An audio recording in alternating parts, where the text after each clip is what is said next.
Hey, paper highlighter fam, welcome back. Today is one of those days where reality TV isn't just a show, it's a full-time job for the comment section.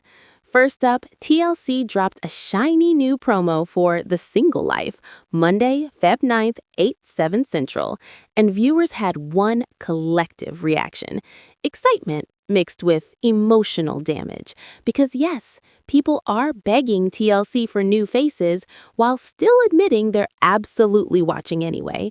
And the biggest jump scare? Colt. Plus, the internet is already building a conspiracy corkboard over Pedro and Sophie. Ooh. Meanwhile, Jasmine says she's cleaning offices part-time to help pay for real estate courses. Honest grind, right? Except she posted it in full pink gloves, spotless bucket, white shoes, and the comments are like, "Girl, where's the dust?" People are arguing if it's real, staged, or just genius branding, and that buzzed hair has everyone talking too. Next, the tell-all turned into a fashion courtroom over Jenny's look. Some fans wanted full-on Indian attire. Others clapped back like she doesn't owe anyone a costume. And suddenly, it's not even about a sweater. It's about expectations, double standards, and whether Jenny is finally done performing for anyone. And finally, that Reddit thread about Manon and Anthony. Viewers are raising serious concerns about control and manipulation without diagnosing anyone or pretending we know what happens off camera. It's one of those discussions that hits harder because it mirrors real-life patterns people recognize. All right, if you're ready for the receipts, the reactions, and the real tea, smash that like, subscribe, hit the bell, and drop a comment. Which story has you yelling at your screen already? And now, cue the first title card. TLC's Single Life promo, "The Internet is Not Okay." TLC just dropped a Single Life promo and the internet responded like it got personally attacked because yes, Colt is involved. A brand new teaser for 90 Day The Single Life is out, the premiere date is locked, and the comment section is already doing more heavy lifting than the entire production team. Okay, so TLC posted a shiny new promo for 90 Day The Single Life, and it's basically screaming new season Monday, Feb 9, 8/7C. And the second it hit the timeline, immediate chaos. No warm-up, no grace period. Just people sprinting into the comments like, "I hate this and I will be seated." Because the first thing viewers clocked was the casting. You know how fans always beg for new faces? Well, the vibe this time is not these familiar faces again. And then, like a jump scare in 4K, Colt shows up in the conversation and the comment section turns into a support group. Multiple people basically reacted like, "Please do not make me see Colt doing anything remotely romantic on my screen." One of the loudest themes is straight up panic about what the promo implies, because fans are convinced TLC teased something that looks like Colt flashing. And the response was not, "Ooh, spicy," it was, "TLC did us dirty." Then there's the confusion layer, which is honestly my favorite brand of mess. People asking, wait, is Courtney with Colt? Aren't they already together? Like, how are we calling it The Single Life when viewers think the timeline is already in a relationship? That one question alone launched a whole spiral of suspicion. So what are we actually watching? And why does it feel like the cast list was pulled from a previously on folder? And because this is 90 Day, we can't go 5 minutes without a fan base dividing into tribes. You've got the viewers who are exhausted, begging TLC for new people and saying they're bored of the same old, same old. But right next to them, the honest addicts admitting they can't quit. The energy is literally hard pass, but I'll probably watch, which is the most accurate summary of this franchise's power. Now, not everyone is getting dragged. Some fans are already locked in for Vanya, like, "I'm only here for Vanya, just here for Vanya, full devotion." Meanwhile, there's a whole other group in the comments like, "I don't even know who Vanya is," which is giving, "I walked in mid-season and I refuse to ask questions." And then, of course, Pedro. Some people are thrilled he's back. Others are annoyed TLC keeps recycling, and the rumor machine is already running on fumes and vibes because viewers are side-eyeing a possible Pedro-Sophie situation off what looks like 2 seconds of footage. The funniest part? Even the haters are still watching. This fandom could file a complaint, start a petition, and then show up early with snacks. And just when you think TLC can't get any more chaotic, keep it locked. Because Jasmine just posted her Real Bills, Real Work era. Except fans think it looks staged, like a cleaning-themed photo shoot. Okay, so Jasmine, yes, that Jasmine from 90 Day, dropped a new post basically announcing her reinvention arc. She says she's doing part-time office cleaning to help cover real estate courses. And on paper, that's a solid headline. Growth, hustle, independence. But paper highlighter fam, it's the photos that detonated the comment section. Because Jasmine is pictured in a very curated working woman moment. An all-pink fit, gloves on, vacuum in hand, bright white bucket, walking into an office like she's entering a runway. And Jasmine's caption energy is pure motivational speaker. Moms don't wait for perfect timing. Dreams don't expire. Keep moving forward. It's giving new chapter, don't count me out, and yes, I'm still gonna be dramatic, just productive now. Then the comments showed up and said, respectfully, where is the dirt? A bunch of people latched onto the same details. The gloves look brand new, the bucket looks fresh out of packaging, the shoes are white, and Jasmine herself looks suspiciously camera-ready. One of the most repeated vibes was basically, I've never seen a cleaning person look this clean. And once that thought lands, the internet does what the internet does. Suddenly, everyone becomes an investigator. Then comes the classic influencer question that always blows up these hard work posts. Who is taking the pictures while you're working? Because if you're supposedly cleaning offices, but you've got perfectly framed shots like a brand campaign, people are going to assume it's staged.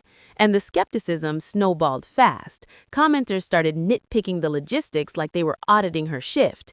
That bucket is tiny. Why are you spraying like that? Are those cleaning products even safe for screens? Some even tossed out the word AI or called it a photo shoot, implying she set the scene, posed, or left. But here's why this is actually juicy. It's not just about whether she cleaned a desk. It's about credibility and branding. Jasmine has always been a big personality. Big emotions, big reactions, big moments. So when she posts a humble hustle storyline, people aren't only reacting to the job, they're reacting to whether they believe the transformation. Supporters were genuinely sweet. A job is a job, no shame, get it girl.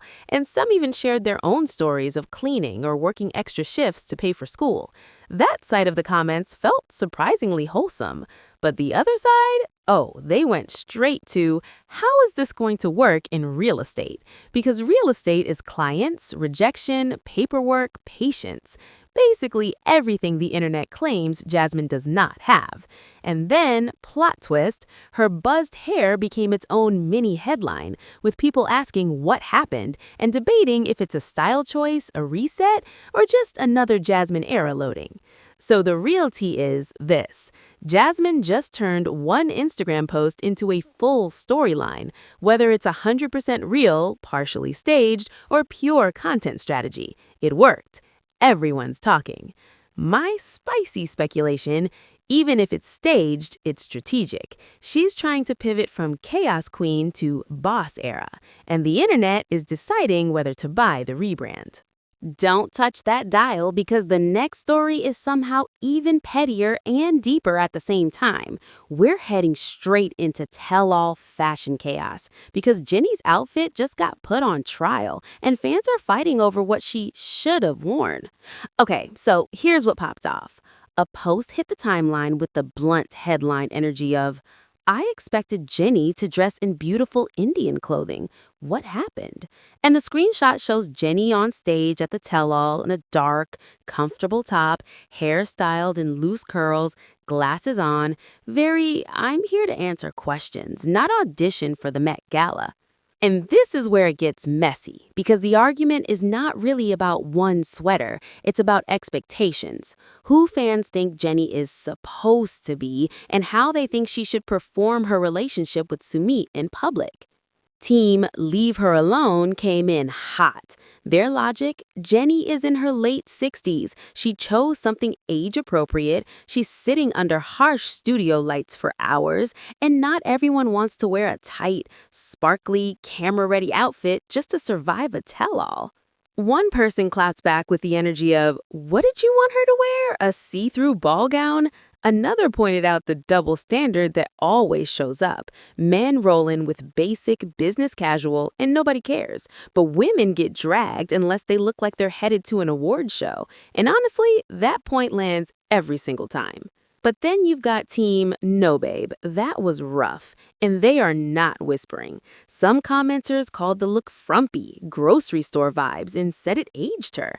And to be fair, a lot of them weren't even demanding glamour. They were saying you can be comfortable and still choose something more flattering. So the disagreement became less dress up and more, why that particular outfit? And then, because it's the internet, people started comparing her to other women on stage, which always turns into a side quest of shade. Some were like, at least she didn't show up in a prom dress, while others name-dropped the usual tell-all fashion lightning rods, like Darcy-style over-the-top glam, just to prove there's no winning. If you go casual, you're dowdy. If you go glam, you're doing too much. Pick your poison. But the spiciest angle, the demand that Jenny should have worn Indian clothing, that's the part that made a lot of commenters push back hard because they read it as performative cultural expectations. Jenny's American. The tell-all was taped in the U.S., and she doesn't owe anyone a costume moment to prove she respects Sumit's culture. People were basically like, why does she have to dress Indian on command for fans to believe her relationship is real? And that's where this gets deeper. Some viewers don't want an outfit, they want a symbol. They want Jenny to look like she's fully in the marriage, fully in the culture, fully in the storyline. And if she shows up dressed like herself, it breaks the fantasy. Meanwhile, one lane the comments tried to swerve into was health speculation, people tossing around serious claims to explain how she talks sometimes, and others immediately shut it down like, "Are you her doctor?" And yep, that's where the internet needs to calm down. Still, the broader read from a lot of fans was simple. Maybe Jenny is just done performing, done trying to impress, done proving she belongs, done dressing for strangers. She showed up as Jenny. And honestly, that might be the loudest statement of all. The real question isn't, was the outfit cute? It's, why do fans feel entitled to control how Jenny represents her relationship? And why does she take the heat while Sumit stays comfortable? Stick around, because the next story takes us from petty fashion debate to something viewers are calling genuinely alarming. We're heading straight into Manon and Anthony drama, where a Reddit thread has fans raising serious concerns about control, manipulation, and what's really happening off camera. Okay, so here's what kicked this off. A post from someone who says they survived an abusive relationship for years, and watching Anthony on screen made their stomach drop. They described that measuring every sentence energy, like he's walking on eggshells and trying to keep the peace. And the thread zeroed in on one moment in particular, when Anthony's aunt stepped in, started asking questions, and raised concerns. Multiple commenters said Anthony looked like he finally had a little room to speak, like he felt safer with someone else present. But when the conversation started reflecting Manon's own words and actions back at her, the temperature shifted. People say she couldn't handle the heat, and she walked out, framing it as being humiliated. That word, humiliated, is what set the comments on fire, because the response was basically, humiliated by what? The clips of what you already said? Fans read it as narrative control. When accountability shows up, flip the script into victim mode and make everyone else the villain. Then the thread goes deeper into patterns viewers claim they recognize: isolation tactics, dominance disguised as confidence, and that public dynamic where he's carrying her things while she walks ahead. Small detail, huge symbolism to the audience. People weren't arguing about luggage, they were reacting to what they believe it represents: entitlement, humiliation, and quiet control. And it gets heavier. Some commenters raise concerns about financial control, describing a vibe where she positions herself as the breadwinner and him as dependent, which can trap someone without needing locks or threats. The scariest part for many? If this is the on-camera version, what's it like off-camera?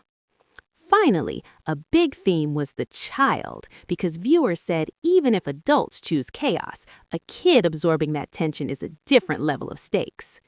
The real reason this thread hits so hard is because fans aren't diagnosing anyone. They're recognizing patterns that survivors say look painfully familiar. Now you tell me, what was the biggest jaw-dropper today? Drop your take in the comments and don't be shy.